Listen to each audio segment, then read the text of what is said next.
Welcome to Owl Have You Know, a podcast from Rice Business. This episode is part of our Flight Path series, where guests share their career journeys and stories of the Rice connections that got them where they are. Welcome, everyone, to Reunion Weekend here at Rice University. It's a fantastic weekend, so much energy and joy and excitement, and everyone is reconnecting, and some classes are meeting for the first time. And I just wanted to welcome both of you, Tracy and John Dennis, here with us today. Thank you for being here. We snuck you away for a little bit of Reunion Weekend because we figured this is the best time to snag our alumni and reconnect and talk about what you've been up to since you were owls here at Rice. So thank you for being here today. You are both not only Harvard graduates, but also Rice University MBA graduates, which is fairly unique. How did you two meet? We met at freshman week at Harvard. We were same class at Harvard. Really? In what class was it? 1986. But which specific class were you in? No, freshman week. That's the first week of freshman year when you don't have classes and you're just drinking and chasing each other. That's perfect. So you met at Harvard, and then you had very different backgrounds. So tell me what you studied at Harvard and what led you to business school. I was a Russian and Soviet studies major at Harvard. I went to undergrad thinking I was going to be a business major, but I never even checked to see if Harvard had an undergraduate business major, and it did not. It did not. So I started off in economics, and I thought I got into economics, and I wasn't really loving it, and there was just sort of this impression among the freshmen that you had to go to graduate school. Like everybody was planning to go to graduate school. And so I thought, oh, perfect. I'll study something I'm truly passionate about, and then I'll eventually go to business school. And, it took me a few years to get to business school after I graduated, but and I had a short career as a bond trader, but had always wanted to go to business school to kind of connect a bunch of dots. There were a lot of things that I was exposed to that I wanted to learn more about, but just never had the time to do. And so business school for me was the opportunity to do that. So let's back up to Russian and Soviet studies. What interested you about that? Russian family. I had a Russian grandmother, and she was actually never lived in Russia, but she was born in Manchuria and married an American naval officer who brought her to the States. But her brother, my uncle Nikolai, emigrated to the Soviet Union, and he used to come visit, and they would speak Russian, and I thought it was the most beautiful language, and I wanted to learn to speak the language. That's interesting. So I have a Russian grandmother as well. Do you really? I'm actually Russian. So yes, that's why I was asking, because that's what are the odds? What are the odds of that? So that's why it was a familial reason that you wanted to study that. Yeah, it was a great major, right? I mean, it was history, government, literature, and language. So it was just sort of a wonderful major. And a naval officer connection as well, because you were in the Navy. Yeah, I was in the Navy after college, but I had applied to the Naval Academy and thought about ROTC programs. So when my senior year, when the idea came back, I was fortunate to be dating someone for whom it was not a terrifying thought. So tell me about your journey at Harvard. I would tell you I was an academic wanderer at Harvard. Unlike all my roommates who had very clear ideas of what they wanted to do from before they arrived, I was just happy to get out of high school and get into a college. So I got through Harvard, had some great summer jobs. And one of those, my summer job before my senior year, was with an investment bank in New York, and a whole bunch of the senior partners had all been military officers, and that's where the idea of being a naval officer came back to me. It's fascinating. And so you did investment banking, but then you wanted to pivot. Yeah, so I went to the Navy after college, and when I came back from service, I went into investment banking, but into corporate finance, so slightly different from sales and trading, and had the opportunity to come back to Houston, where Tracy had already relocated to Houston with her company out of New York. And Houston, while I enjoyed growing up here, I never thought I would come back, but I think seeing Houston through Tracy's eyes gave me the opportunity to kind of look at it with an open mind, and it's been very, very good to us. And so you started at Rice Business, and so you graduated in 1993. Right. And you graduated in the class of 2000. That's right. And you were saying that you put him through business school. So tell me about that. I mean, I was working, and he decided to go back to business school. And so I just worked, and business school cost a whole lot less back then. So it was a little bit more manageable. Yeah. And, but it was in watching him. I mean, I had always thought that I would go to business school, but I had a boss who said, you don't need it for what you do. I'm not going to pay you any more money, if you get it. If you get your MBA. And that's when you say, I need a new boss. That's exactly. Exactly. And so I worked while he was in business school, but I came to Partios, and I, fed his team when they would come over to work on projects. And so I swam with one of his classmates. I would write the workouts. I was a swimmer. Comes from here in Rice. And we swam at the old pool together. So I'd pick her up after class, and we'd swim laps. And so I very much felt like I was part of having an experience with them as well. And so I waited a few years, waited till we had a couple of little kids, just to The perfect dial it up a little bit. And then we sort of switched roles. Tracy became pregnant in my second year business school. And in the spring, our first daughter was born in June. Tracy would come and pick me up at the Partio.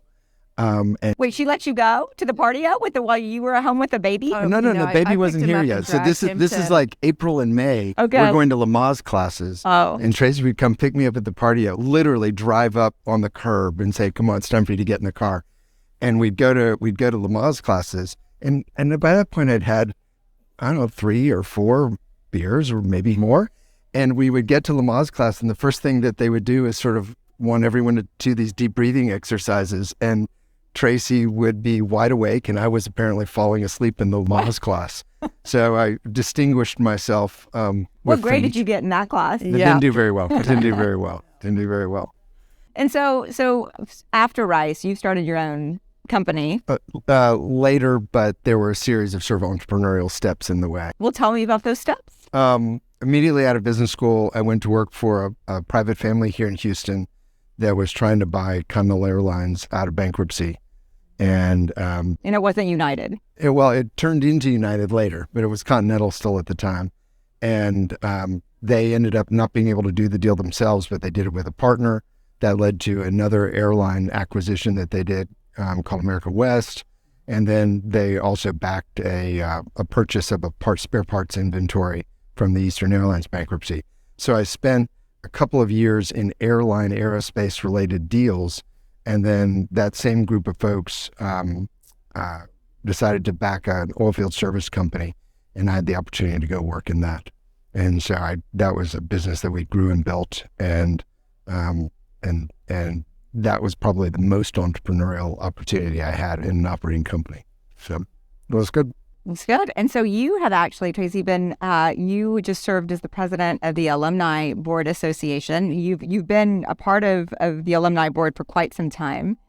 So tell me why you chose to continue to give back to Rice. Like what is it that makes you want to still remain such an integral part of this university? I just mentioned this in the other room. I see the benefits of my MBA in everything that I do. Every single day, I see it. I see it at work. I see it at home. I see it with our daughters who are in their early careers. I feel like I have benefited immensely from my MBA, and I'm grateful. I really want to give back because of it, and I want to I want to just continue to be a part of it, just because it played such a big role in my life, and it's an exciting place to be right now. There's lots of great things going on. I'm teaching an ILE. I've taught it for 2 years now. Explain what an ILE is. An ILE is an intensive learning experience, and it is a intensive 3-day course that is 3/4 of a credit. And the course is called Principles of Survey Design. And when I've been a researcher ever since I graduated, that was a pivot for me after business school. When Barb asked me to teach this class, I thought, I don't have 3 days worth of material. I think it's 18 hours worth of material. But when I sat down and I thought, what would I teach? What would I share with people on this topic? Realized I had a lot to say on it. And so it's very much an experiential, the first day is a little bit of lecturing, but this 10-hour Saturday is just roll up your sleeves and do the work. And it's so much fun and so rewarding just to see people connecting those dots and the light bulbs going off. And I put them in teams and I give them an opportunity to choose a project. And a lot of them are working on something for their new enterprise class or working on something outside of school for their companies, if they're professionals or MBAs, or for nonprofits that they're working on. And so to really see that all come together for them is just so rewarding.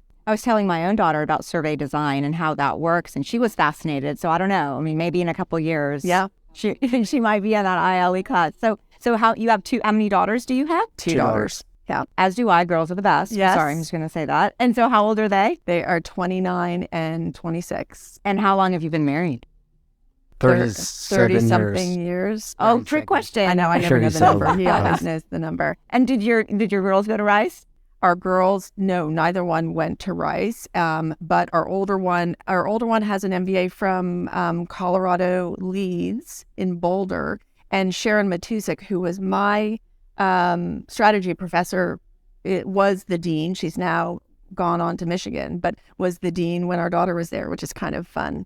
It's amazing. Yeah, yep. That's a great story. So I want you to also tell me the story. Tell me the story of how she got into Rice business, because this is a great story. Yeah, we were moving back from Wichita, Kansas, and the decision to move back was sort of late, sort of in May and June of the academic year. And one of the things was, what was she going to do? She had always been in sales and trading, and she believed that there was that she didn't that those skills weren't transferable, and so the idea of maybe going to business school came up. And I had worked with Bob Westbrook, who was the assistant dean when I was here, on a couple of committees, and I had been very fond of him. And we called him and said, we're going to be in Houston next week. And this was literally like in late May. All the deadlines had passed. Everyone had been accepted and decided they were coming or not. And we took Bob to lunch, and it was very I was very upfront with him, just what do you suggest? And his Were there drinks at lunch? No drinks. So a Chinese restaurant in Rice Village. Yes. And the point was, he was like, why would you go to business school? What would you get out of business school?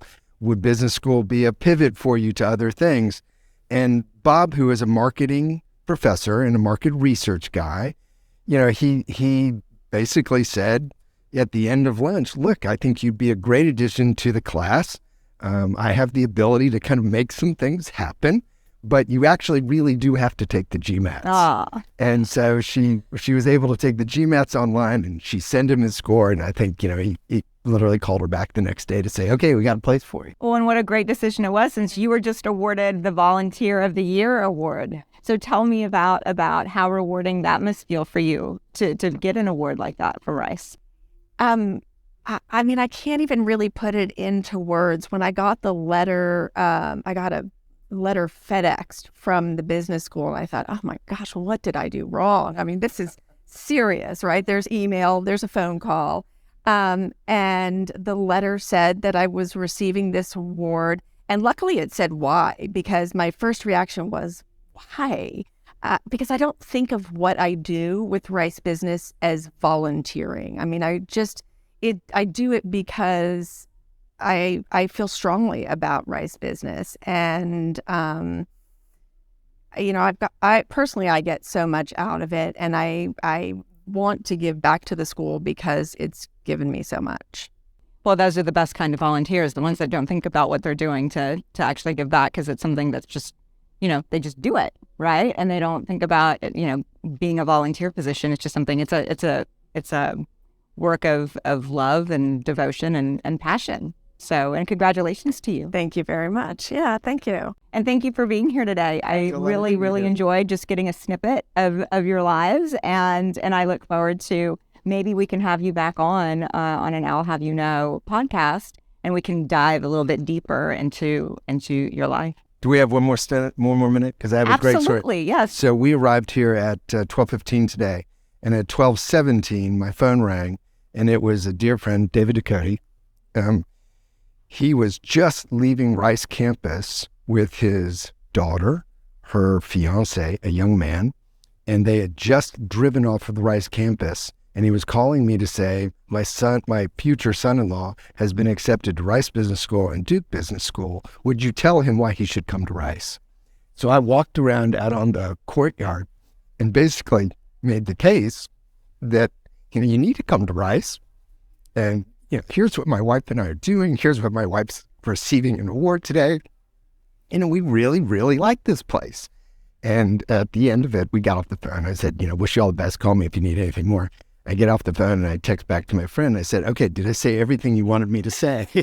And he said, yes, you did. And he's already decided he's coming to Rice. Oh, that's so, awesome. Oh, that's great. Someone, I don't even know the guy's name. That was my question. Is what's I his know, name? I have no idea. Well, I know his future father-in-law. That's all. Well, he made one of the best decisions of his life, thanks to both of you. Absolutely. So that's a great story. I love it. So always hustling. That's the word. Always hustling. Well, I mean, if you're going to be at Rice, and you're gonna change the world, that's the first step. Always hustling. Always hustling. Words to live by. Thank you. Thank you Thank so you so much for having us. Thank you for being here. Thanks for listening. This has been I'll Have You Know, a production of Rice Business. You can find more information about our guests, hosts, and announcements on our website, business.rice.edu. Please subscribe and leave a rating wherever you find your favorite podcasts. We'd love to hear what you think. The hosts of I'll Have You Know are myself, Maya Pomroy, and Scott Gale.